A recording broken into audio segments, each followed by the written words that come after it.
Current बहुत आ। तो बच्चे आ रहे हैं, बच्चे ने पढ़ के आना वो बंद करवा दियो, लाइट बंद करवाओ। लाइट बंद करवा दियो।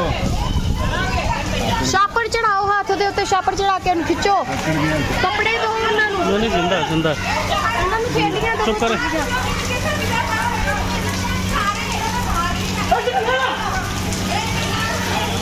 ਉਹਨੂੰ ਵੀ ਲੱਗ ਰਿਹਾ, ਭਾਈ ਨੂੰ ਵੀ ਲੱਗ ਰਿਹਾ।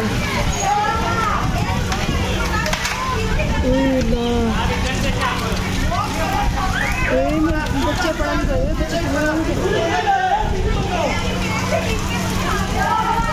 जिंदा जिंदा आ जा जिंदा खिंचो ਉਹਨਾਂ ਨੂੰ।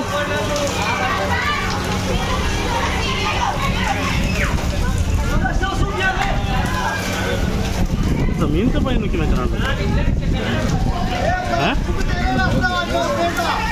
नहीं वो दूसरे भी तो नाल करते पे ने ਇਹਦੇ ਵਿੱਚ ਕਰੰਟ ਬਹੁਤ।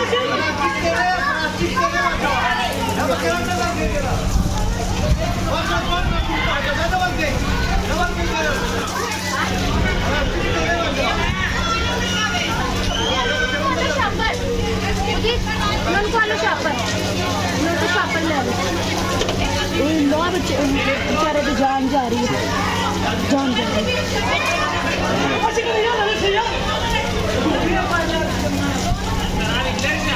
ओए छोड़ दे पीछे हट जा। रस्सी से भी करंट। हाँ पानी ना करंट आ रहा ये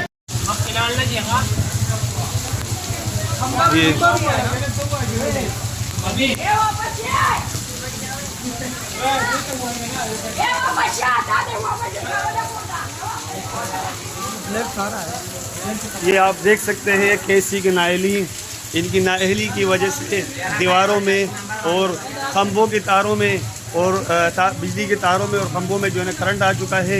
और डर ये है कि और ये कुर्बानी का जानवर था, ये यहाँ पर मुर्दार होने से चलो उनको ज़िबा तो कर दिया है, तो केसी को चाहिए कि कम से कम इस पर एक्शन लिए जाए और बिजली के तारों पे जो है ना काम मज़ीद जो है ना जानों का जो है ना नजराना पेश किया जाए, उनका ख्याल रखा जाए।